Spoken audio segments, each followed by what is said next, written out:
You just finished your workout. You feel great, you feel accomplished, and honestly, you did the hardest part of your entire day already. So you grab your coffee, you walk to your desk, you sit down, and you settle in for a long day of work. And right there, in that exact moment your body hits the chair, something quietly begins working against everything you just sweated so hard to earn. The fat you spent all that effort pulling out of storage is now getting quietly packed right back where it came from. You did not feel it happen. There was no signal, no warning, no ache, but it happened anyway, silently in the background. Here is the part that almost nobody ever tells you. Your workout is not where fat loss ends. It is actually where fat loss begins. What you do in the next 4, 5, or 6 hours after you train can either multiply your results or completely erase them. By the end of this, you will understand exactly why that happens, and you will have a simple playbook to protect every workout. So stay with me, because the mechanism behind all of this is genuinely fascinating, and once you truly see it, you cannot unsee it. Let me paint the picture of what is really going on under the hood when you finish exercising and your body starts doing its thing. When you exercise, your body does something remarkable. It mobilizes fat.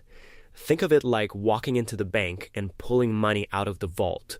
Those fatty acids get released, and they start circulating through your bloodstream, floating around, ready and available to be used for energy. That is the goal. That is the whole point of the effort. That is exactly what you wanted to happen when you trained. But here is the catch, and this is the part that changes absolutely everything you thought you knew about burning fat during and after exercise. Mobilizing fat and actually burning fat are two completely different events. They are not the same thing, and this distinction is the entire secret. Mobilized fat is simply fat that has been taken out of storage. It is sitting there, circulating, waiting patiently for you to decide its fate.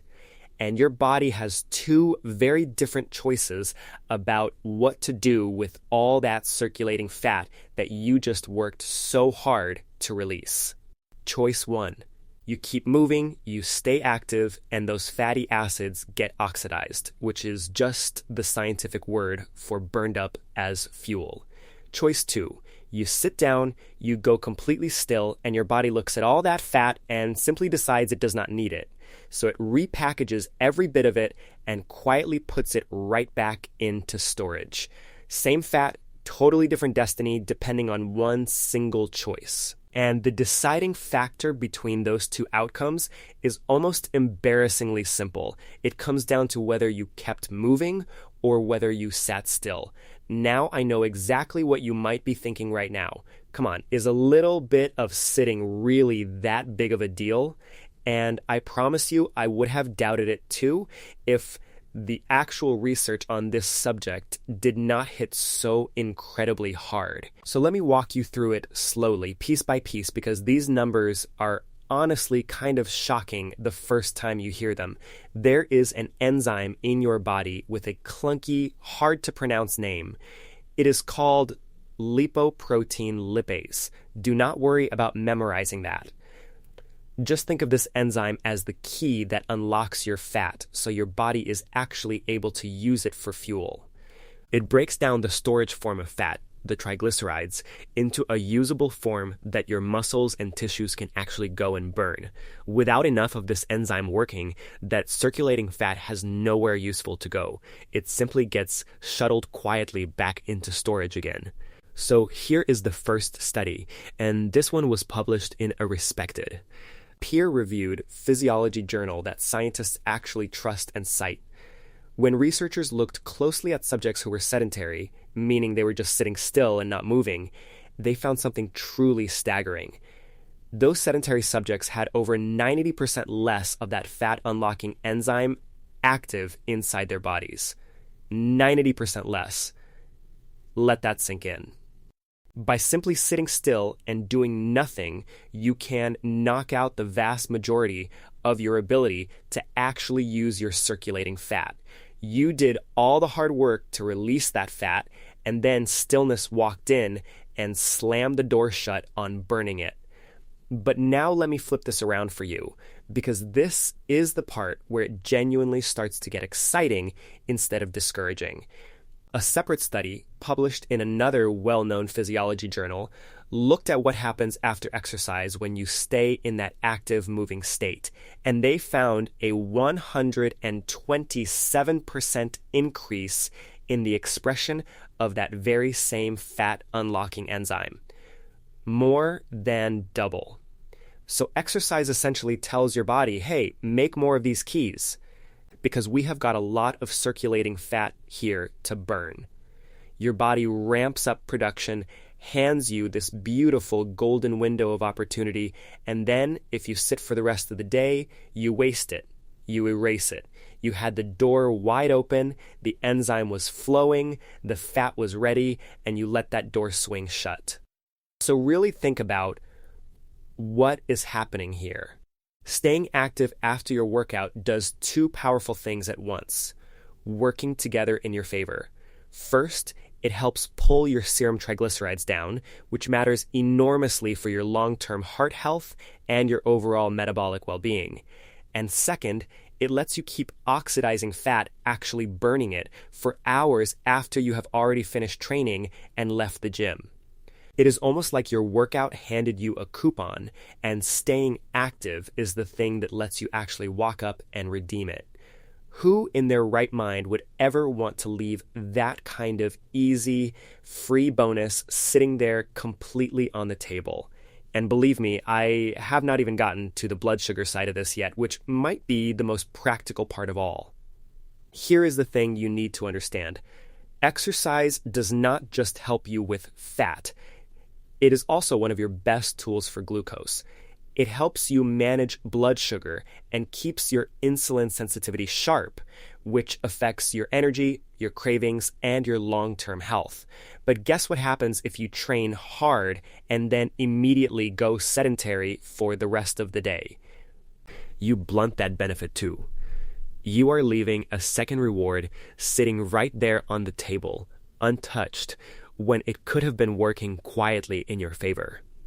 And the evidence for this is almost comically simple, which is honestly one of the things I love the most about this entire topic.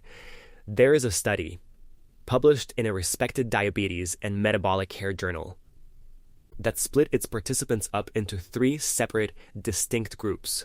The first group just sat continuously through the entire day, exactly the way most of us do at our desks without thinking twice. The second group got up every 20 minutes and did 2 minutes of light activity. Nothing crazy at all, just gentle, easy movement. The third group got up every 20 minutes and did 2 minutes of moderate activity. That was it. That was the whole entire intervention. And the results were remarkable. The groups that got up and moved, even just lightly, had huge reductions in their blood glucose levels. They also had dramatic improvements in insulin resistance compared to the group that simply sat still and stayed put throughout the whole day. We are not talking about grueling, sweaty workouts here at all. We are talking about standing up and moving for 2 short minutes.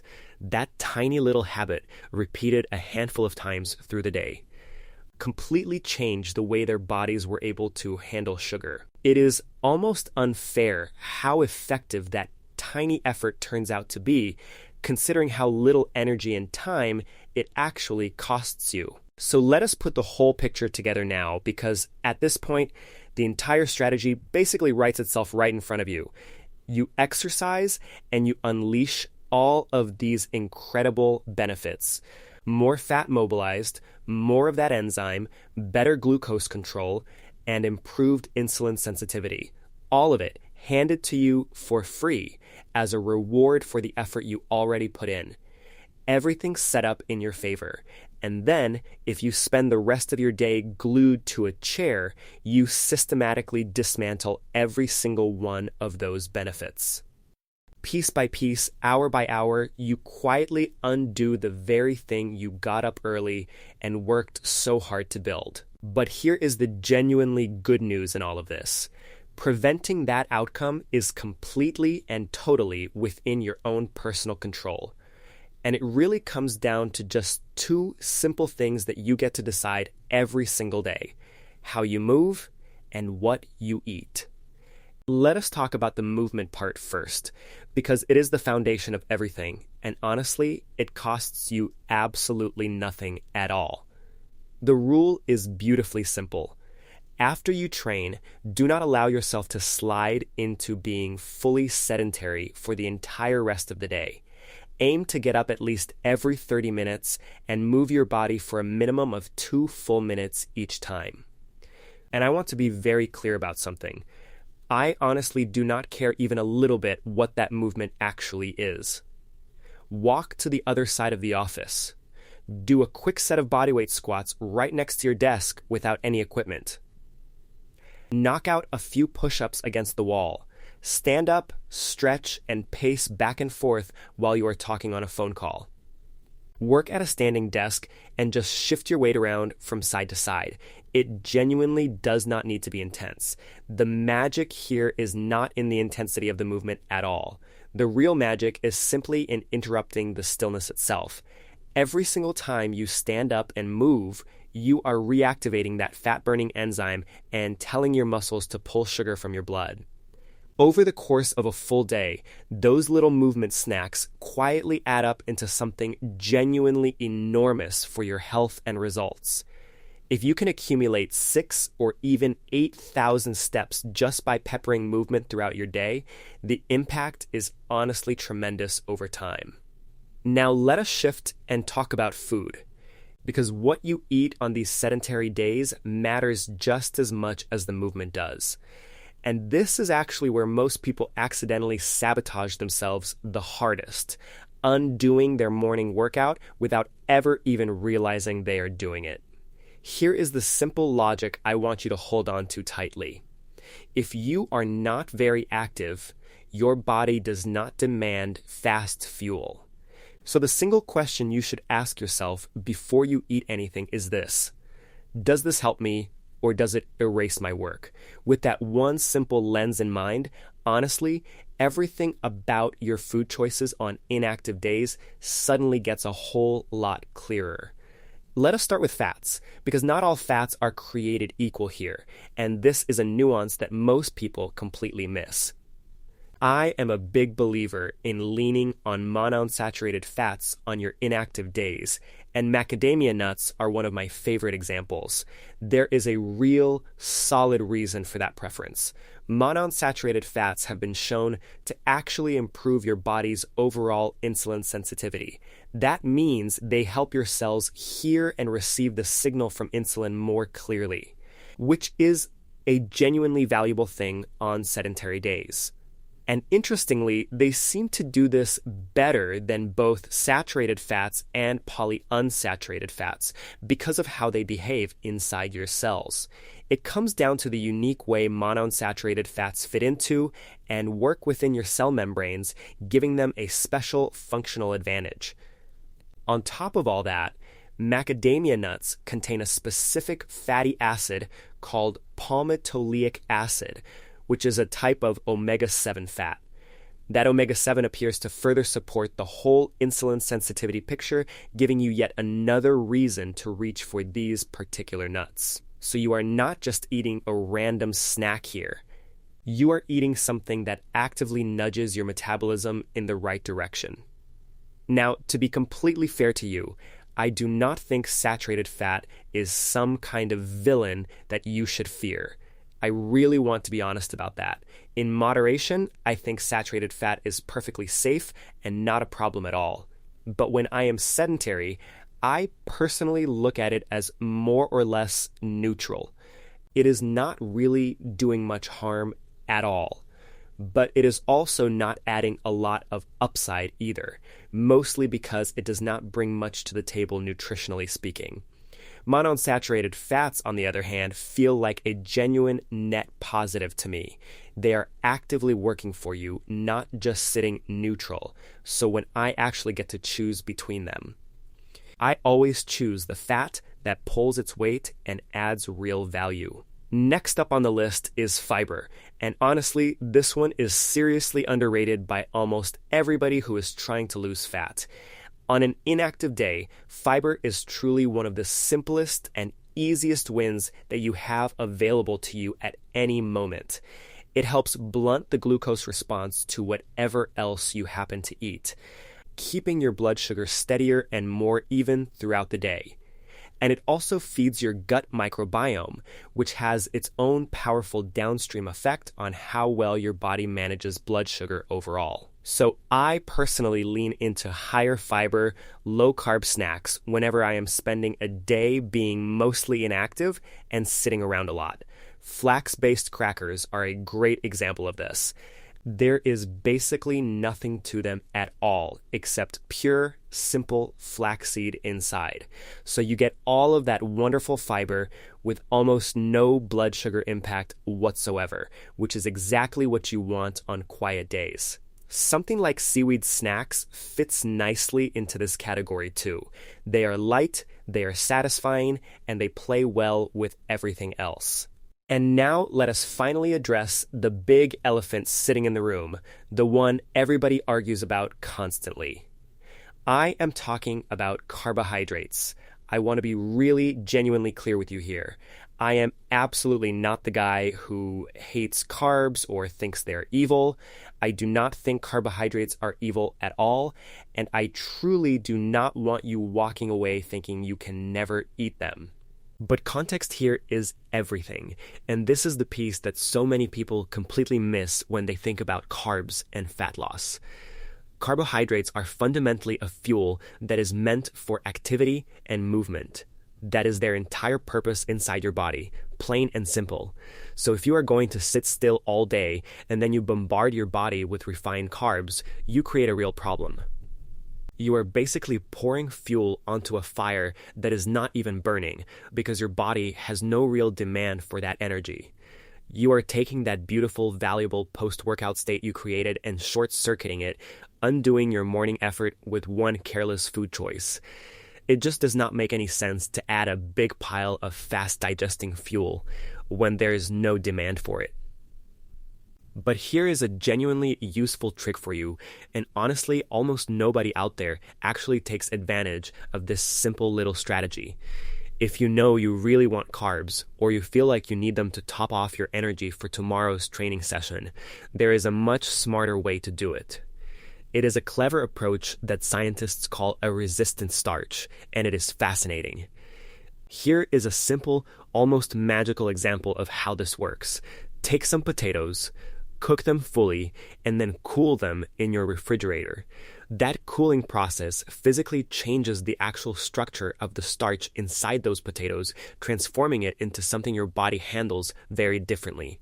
When you then eat those potatoes cold, a big portion of that starch now resists digestion instead of quickly turning into blood sugar. So it has barely any blood sugar impact at all, and instead of spiking you, it travels down to feed your gut microbiome. You just bring them from home, you eat them cold, and you get your carbs without the huge spike that undoes your morning work. It is honestly the best of both worlds, giving you the energy and the satisfaction you want without sabotaging everything you already accomplished. And finally, we arrive at the one that probably goes without saying, but absolutely needs to be said out loud anyway. It is protein. Protein, protein, protein. If there is one single thing to prioritize throughout your entire day, no matter what, this is truly the one. Protein does double duty for you, working two important jobs at the same time to protect and improve your results after training hard. First, it blunts the glucose response, just like fiber does, which means it keeps your blood sugar steadier and more controlled after meals. And second, which is honestly the big one, keeping yourself in a positive protein balance lets your body use food to build muscle. It takes the food you eat and uses it to repair the muscle damage from your morning workout, rebuilding you stronger than before. And that is the whole entire point of training in the first place, right? You break the muscle down Then you rebuild it stronger. Protein is quite literally the raw building material for that rebuilding process, so keeping it high throughout the day is absolutely non-negotiable. So I keep easy, convenient protein sources within arm's reach all day long. Things like jerky and simple meat snacks that need zero preparation. When protein is genuinely the first thing you reach for, you are feeding your recovery instead of accidentally feeding your fat storage instead. So let us tie this whole thing together now, because it is genuinely simple once you finally see the full picture laid out clearly. You train hard in the morning, you unlock all of these incredible metabolic benefits, and then your only real job is to protect them. Your entire mission for the rest of the day is simply to protect those benefits instead of accidentally erasing them one by one. And that really means just two straightforward things that anybody, no matter how busy their schedule is, can actually do without much trouble. Number one, keep moving. Get up at least every 30 minutes and move your body for a minimum of 2 full minutes each time. Walk, squat, pace, stretch, whatever you like. I honestly do not care how you do it, as long as you break up the stillness. Just keep that fat-burning machinery switched on and running throughout your day instead of letting it shut off the moment you sit down. Number 2, eat in a way that supports what you already did, rather than in a way that quietly undoes all of it. Keep your carbohydrates low, or make them into resistant starches on the days when you really do want to have some carbs around. Keep your monounsaturated fats high, keep your protein high, and keep your fiber high throughout the entire day, from morning all the way through. Do that consistently, and here is what you have truly accomplished. You have turned a single workout into an all-day metabolic event. You are no longer just burning fat for the 45 minutes that you happen to be actively training in the gym that morning. Instead, you are extending that fat oxidation for hours and hours, long after you have showered, changed, and gotten back to your normal day. You are keeping your blood sugar steady and in check, and you are actually building the body you have been working so hard for. Same exact effort put in at the gym. Dramatically better results coming out of it. That, right there, is the entire game in one sentence. So the next time you finish a workout and head straight for your chair, just remember what is quietly happening inside your body. You worked too hard for those benefits to throw them away in silence. Stand up, move a little, eat smart, and protect your results.